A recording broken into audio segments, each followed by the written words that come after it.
Hello guys, আসসালামু আলাইকুম। কেমন আছেন আপনারা? আলহামদুলিল্লাহ, আমিও ভালো আছি। দেশের বাইরে থেকে যে যেখান থেকে দেখছেন সবাইকে জানাচ্ছি প্রাণ ঢালা ভালোবাসা। ভিডিও শুরুতে সবাইকে রিকোয়েস্ট করছি, প্লিজ একটি লাইক করে দিন এবং ভিডিওটি কন্টিনিউ করুন, আশা করি ভালো লাগবে।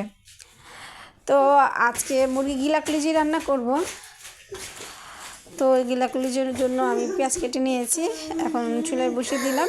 তারপর দিয়ে দিচ্ছি এলাচ, দারচিনি, লং দিয়ে দিলাম। এখন আমি একটু পেঁয়াজটা নেড়ে নিচ্ছি।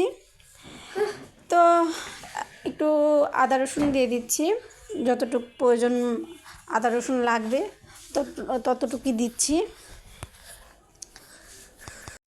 তো আমি একটি বাটিতে সব রকম মশলা নিচ্ছি, যেমন এখানে গুঁড়া মরিচ, ধনিয়া গুঁড়া, জিরা গুঁড়া, লবণ আছে। তো আমি পেঁয়াজটা যখন লাল হয়ে গিয়েছে, এখন আমি একটু পানি দিয়ে দিব।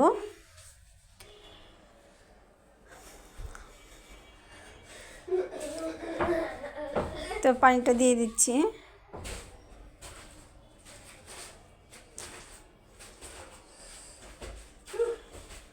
তো আমি সব মশলাগুলো বাটির দিয়ে দিচ্ছি, দিয়ে আমি ভালো করে কষিয়ে নেব।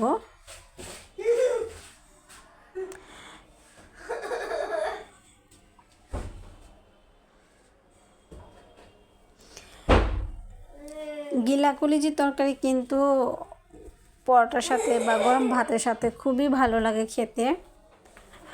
তো আজকে কিন্তু আমি ইফতারিতে খাবো।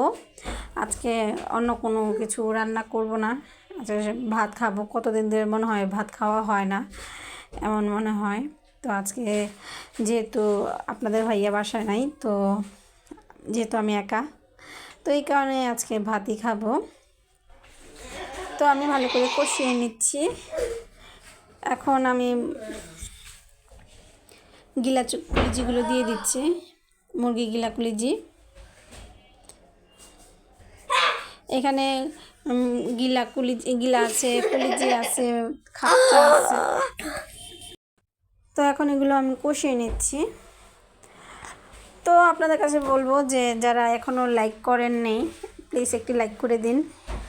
আর যারা আমাকে সবসময় ফলো করেন, আমাকে ভালোবাসেন, আমার ভিডিও সবসময় দেখেন, এখনও সাবস্ক্রাইব করেননি, প্লিজ সাবস্ক্রাইব করে ফেলুন। আর যারা অলরেডি করে ফেলেছেন তাদেরকে অসংখ্য ধন্যবাদ।